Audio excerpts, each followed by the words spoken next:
আঘোণৰ পথাৰত এতিয়া ব্যস্ত হৈ পৰিছে দাৱনীসকল সোণোৱালী ধান কাটিছে কাঁচিৰ শব্দত ৰজন জনাইছে চৌদিশ মই গহপুৰৰ নলবাৰী অঞ্চলত উপস্থিত আছোঁ সহযোগীয়ে দেখাব বহুখিনি দাৱনী একেলগে তেওঁলোকে ধান দাইছে আৰু কৃষক ৰাইজ এইকেইদিন খুব ব্যস্ত কাৰণ তেওঁলোকে এই ধানসমূহ চপাব দাৱনীসকলে ধান কাটিছে আৰু আমি প্ৰথমে দাৱনীৰ লগত কথা পাতি ল'ম বাইদেউ কেনেকুৱা লাগে আঘোণ মাহ বুলি ক'লে আপোনালোক ব্যস্ত হৈ পৰিবলগীয়া হয় বহুত ভাল লাগে আৰু আঘোণৰ মাহত আমাৰ ভঁৰালৰ লখিমী ভঁৰালত সোমোৱাওঁ গতিকে সকলোৱে এনেকৈ মিলি আৰু সকলোৱে মিলি ধান কাটোঁ ভাল লাগে এনেকৈ সকলোৱে মিলি জুলি আৰু এইটো এতিয়া মানে নাইকিয়া হৈছেগৈ আৰু যিটো মিলাপ্ৰীতি ধৰক আগতে আছিলে এতিয়া নাইকিয়া হৈছে গতিকে আমিয়ে ধৰি ৰাখিছোঁ আৰু হয় কি ধান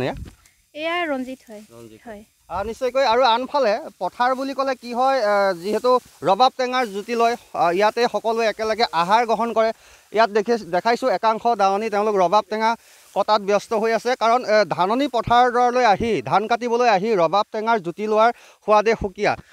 বাইদেউ কি ক'ব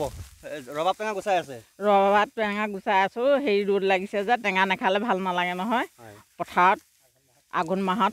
টেঙাকণ খালেহে শুৱনি লাগে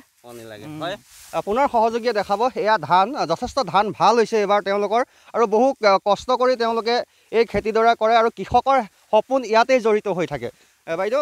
বৰটেঙা গুচাই আছে বৰটেঙা গুচাই আছোঁ এয়া এতিয়া আমাৰ আঘোণমহীয়া এনেকৈ ধান কাটোতে এইবোৰ টেঙা খাবলৈ ভালেই লাগে আৰু এইবিলাক পৰম্পৰা নাইকিয়াই হ'ল নহয় এইবিলাক আজিকালি নাইকিয়াই হ'ল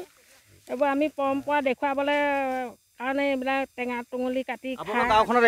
জীয়াই ৰাখিছে এয়া আমি পৰম্পৰা জীয়াই ৰাখিছোঁ এনেদৰে তেওঁলোকে বিৰিয়া কান্ধত বিৰিয়া লৈ আছে কৃষক দাদা নিশ্চয় ডাঙৰি কঢ়িয়াত আপুনি ব্যস্ত কান্ধত বিৰিয়া পাত আজিকালি বহু যন্ত্ৰ পাতি ওলালে গতিকে তাৰ পাছতো আপোনালোকে যি পুৰণিকলীয়া সংস্কৃতি জীয়াই ৰাখিছে আমি এতিয়া নতুন যুগত মানে যন্ত্ৰ পাতি ওলালে যদিও আমি আমাৰ এইটো অঞ্চলত মানে ইমান যন্ত্ৰ পাতি ব্যৱহাৰ কৰা হোৱা নাই ট্ৰেক্টৰে হাল বোৱা দুই এখন হয় যদিও মানে ধান কটা মানুহে নিজেই কাচিয়ে ধান কটা হয় আৰু ধানখিনিও বিৰিয়াই কঢ়িওৱা হয় ট্ৰেক্টৰৰ ইমান ব্যৱস্থা কৰা হোৱা নাই আমি পুৰণি পৰম্পৰাৰ মতেই আমি কাম বন চলাই আছোঁ ধান কেনেকুৱা হৈছে এবাৰ ধান ভালেই হৈছে কি ধান কৰিছে ৰঞ্জিত ধান নিশ্চয় পুনৰ সহযোগীয়ে দেখাব আচলতে এইসমূহ মুঠি তেওঁলোকে বান্ধিছে আৰু এইসমূহ মুঠি ডাঙৰি আকাৰে তেওঁলোকে বান্ধিব আৰু বিৰিয়াত কঢ়িয়াই ঘৰলৈ লৈ যাব মৰণা মাৰিব তাৰপাছত ভঁৰালত সাঁচি ৰাখিব আৰু এনেদৰে ৰবাব টেঙাৰ জুতি লৈছে দাৱনীসকলে একাংশই ধান দাই আছে আৰু এয়া হৈছে এক সংস্কৃতি পুৰণিকলীয়া এক সংস্কৃতি কৃষিকাৰ্যত